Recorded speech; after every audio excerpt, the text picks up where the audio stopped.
tapi nggak ngerjain sunnahnya. Kita kan umahat ibu-ibu, kita umahat yang dekat dengan anak-anak. Ajarin anak-anak kita untuk bantu dakwahnya Nabi. Bantu dakwahnya Nabi nggak harus kayak saya gini ceramah kemana-mana. Ini juga bukan maunya saya. Saya juga nggak terpikir saya bakalan seperti ini. Dulu mungkin yang dikenal suami saya dakwahnya. Tapi ketika Allah tetapkan kehendak itu 2013 ketika beliau meninggal. Satu hari sebelum beliau meninggal, siang masih sholat sama saya. Masih ngobrol berdua di kamar. Beliau bilang, "Mi, bismillah ya, kamu lanjutin dakwah, kamu dakwah." Kenapa aku? Saya bilang begitu. Umi mah gak punya ilmu, enggak sampaikan walaupun satu ayat ilmu yang kamu tahu, yang kamu punya, yang udah dikasih. Kamu juga pernah sekolah pendidikan mubalik di Al-Azhar 1 tahun saya pernah sekolah. Terus kata beliau, sebentar lagi semua orang bakal lihat kamu, gak lihat saya. Saya nggak punya firasat apa-apa, jangan-jangan mati nih. Enggak, orang sehat, umurnya masih muda, 40, masa dia mati? Sehat, walafiat sehat, kan gitu. Bismillah, Mi, bismillah. Sampaikan bagaimana cintanya Rasulullah. Suruh mereka bersolawat, jangan tinggalin solawat. Suruh kerjain sunnahnya. Ajak mereka kenal Allah, kenalkan Allah, bicarakan tentang kebesaran Allah, bagaimana Allah itu maha baik banget. Jangan tinggalin Allah. Suruh mereka terus ingat Allah. Seberat-berat ujian apapun, suruh mereka deketin Allah. Ingat Allah. Allah yang paling maha baik, Allah yang paling tahu. Terus bikin rumah yatim nih. Fasilitasi anak-anak yatim yang gak punya rumah, yang gak sekolah, suruh mereka tinggal di situ. Suruh mereka tinggal di situ. Ajarin, panggil guru-guru para penghafal Quran buat ngajarin anak-anak yatim. Karena yang dibutuhin ayahnya itu doa dari anaknya, bacaan Quran anaknya, bacaan Quran istrinya. Kalau si ibu yatim gak punya pekerjaan, suruh tinggal di situ, jadi tukang nyucinya, tukang masaknya, gak apa-apa. Tapi syaratnya dia mau nolongin suaminya, baca Quran. Karena sebentar lagi anakmu pun bagian dari mereka. Kok paham saya Bu? Anakmu bagian dari mereka. Malamnya meninggal, oh anak saya yatim. Ini maksudnya bagian dari mereka. Setelah masa idah 4 bulan 15 hari saya habiskan di rumah untuk terus bertanya sama Allah, kenapa ya Allah, kenapa saya, kenapa begini? Kata Allah, kenapa enggak? Kenapa enggak, kata Allah. Kita sok-sokan nanya, kenapa aku yang diuji ya Allah? Kenapa enggak, kata Allah. Allah yang punya hak. Why me ya Allah, why not, kata Allah. Ya Bu ya. Kata Allah, kenapa enggak? Kan kamu beriman. Di surat Al-Ankabut dikatakan, jangan merasa beriman akan dibiarkan begitu saja dengan keimananmu. Enggak, pasti diuji dengan segala macam ujian-ujian kita. Di dunia tanda cintanya Allah sama kita, kepengen kita dicintai Allah, ya cintai ujiannya, cintai kehendaknya. Walaupun ketetapan yang Allah berikan kehendaknya, ya Allah kok gini banget sih, nggak sesuai maunya kita, kata Allah itu yang terbaik buatmu. Karena yang terbaik dari Allah pasti baik buat kita. Kalau baik menurut kita belum tentu baik bagi Allah, maka Allah Maha tahu. Kita dikasih ujian begini karena Allah tahu. Dan kita mampu, kata Allah. Allah tidak akan pernah membebani diri kita di luar batas kemampuan kita. La yukallifullahu nafsan illa wus'aha. Jadi nggak usah healing jauh-jauh, orang nggak ada yang tahu Bu. Benar nggak? Kita galau, punya masalah banyak, kita healing sampai ke luar negeri. Orang nggak ada yang tahu kita lagi galau, kita lagi punya masalah. Tapi Allah tahu, udah gak usah jauh-jauh. Temui aku di sujudmu, langitkan doa. Ud'uni astajib lakum, kata Allah. Berdoalah, datang kepadaku, minta kepadaku, aku akan kabulkan, kata Allah di ayat ini. Ud'uni astajib lakum, datang kepadaku, minta kepadaku, aku kabulkan. Ini healing terbaik tuh, cari Allah, deketi Allah. Apapun masalah selesai Bu, kita punya galau, ketika banyak takutnya, anaknya masih kecil-kecil, nyekolahinnya gimana, cari duitnya gimana, saya seperti itu dulu. Tapi ketika tahu bahwa ya Allah ini menguji rasa yang ada dalam diri kita, kepemilikan kita. Karena semua bukan milik kita, milik Allah. Dan Allah Maha Pencemburu. Di surat At-Taubah ayat 24 Allah katakan, jikalau bapakmu, anak-anakmu, istrimu, tempat tinggalmu, harta kekayaanmu, perniagaan yang kau takut kerugian di dalamnya lebih kalian cintai daripada aku, daripada Allah dan Rasulnya, maka tunggu peringatan darimu. Allah cemburu. Ini ketika kita dikasih ujian, itu udah yang terbaik supaya kita kembali kepada Allah. Gak usah jauh-jauh, jangan jauh-jauh, kata Allah. Allah yang paling tahu, menghilangkan kegalauan, zikir. Di surat Ar-Ra'd ayat 28, alladzina amanu wa tatma'innul qulubuhum bi dzikrillah, ala bi dzikrillah tatma'innul qulub. Mereka orang-orang yang tenang hatinya karena mengingat Allah, dan hanya dengan mengingat Allah hati jadi tenang. Ini yakinkan dalam diri, la ilaha illallah, tidak ada Tuhan selain Allah yang paling tahu keadaan diri kita. Yakinkan, jangan menaruh pengharapan kepada makhluk di hati kita. Semakin kita berharap sama makhluk, kita bakalan kecewa. Sekalipun kepada suami, sekalipun kepada anak, jangan.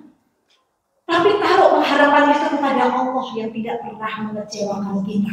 Jadi ngapain galau terus? Ada Allah. Apa jawaban Allah? La tahzan hambaku, innallaha ma'ana. Jangan sedih hambaku, Allah bersama kita. Betul gak? Ini. Maka ketika kegalauan itu, ketika menemukan Allah, ternyata banyak hikmah yang Allah berikan atas ketetapannya. Asal kita baik sangka, berprasangka baik sama Allah, dekati Allah, ujian itu hikmah. Saya pun begitu, titik balik saya ketika semua yang membuat Allah cemburu sudah diambil semua sama Allah, haknya Allah.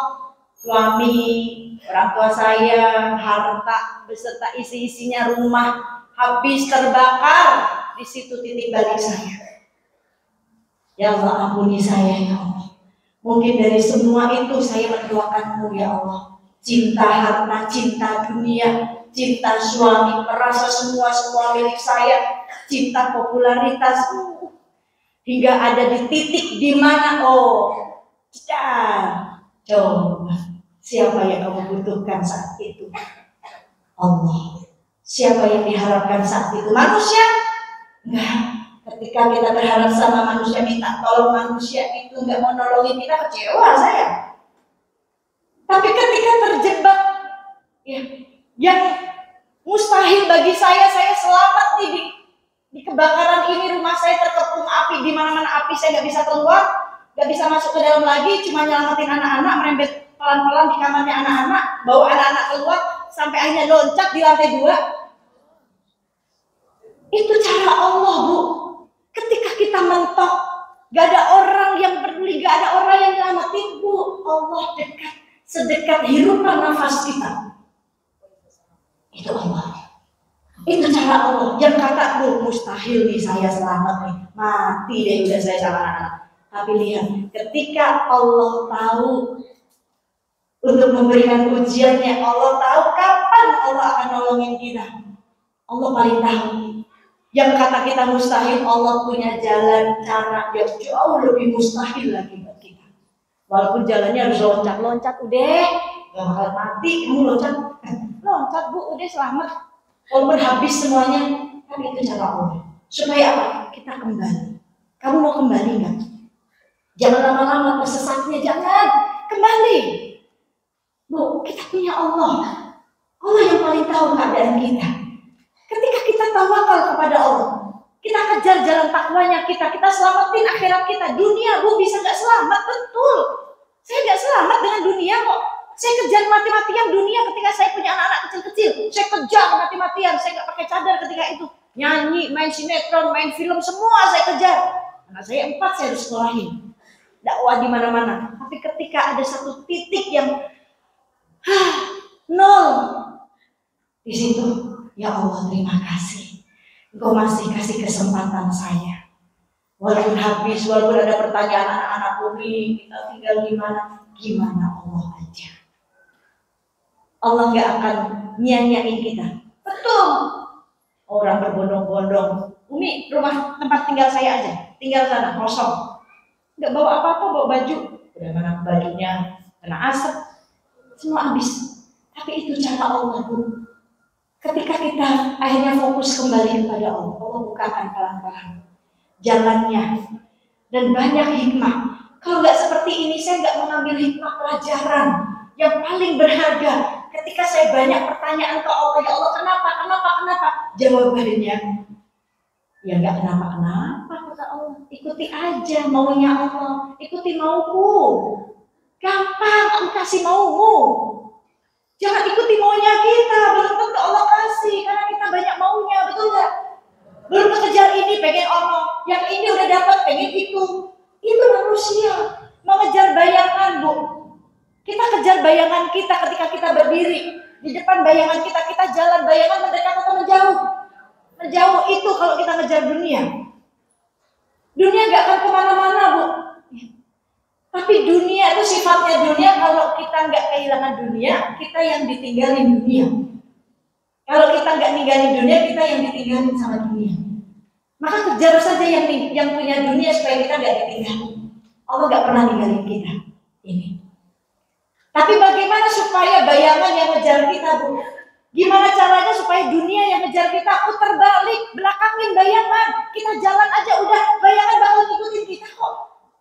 Itu kalau kita ngejar akhirat, Allah kasih dunianya. Wa may yattaqillaha yaj'al lahu makhrajan wa yarzuqhu min haitsu la yahtasib wa may yatawakkalu 'ala Allah fa huwa hasbuh. Itu janji Allah. Barang siapa yang bertakwa kepada Allah, Allah berikan jalan keluar dari setiap permasalahannya. Barang siapa yang bertawakal kepada Allah, Allah berikan rezeki dari arah yang tidak disangka-sangka. Wallahi, Allah itu maha baik. Kalau bukan karena Allah, nggak mungkin saya hidup masih. Kalau bukan karena Allah, nggak mungkin sampai sekarang saya sama anak-anak saya masih hidup. Itu atas kasih sayangnya Allah. Jadi buat apa kita galau? Banyak zikir, dekati Allah. Ud'uni astajib lakum. Datang kepadaku, minta kepadaku. Rubah hidupmu, cara pandangmu, rubah semuanya. Maka aku akan memandangmu. Bahkan baginda Nabi Muhammad SAW mengatakan kepada Abdullah ibnu Abbas, diriwayatkan beliau berdiri di belakang Rasulullah dan Rasulullah ketika itu menasihati seorang pemuda. Rasul mengatakan, wahai pemuda, aku akan memberikan satu kalimat kepadamu, dekati Allah, maka Allah akan mendekati. Jangan tinggalkan Allah, Allah tidak akan pernah meninggalkanmu. Kenali Allah dalam keadaan susahmu, ingat Allah dalam keadaan susahmu, Allah akan terus mengingatmu.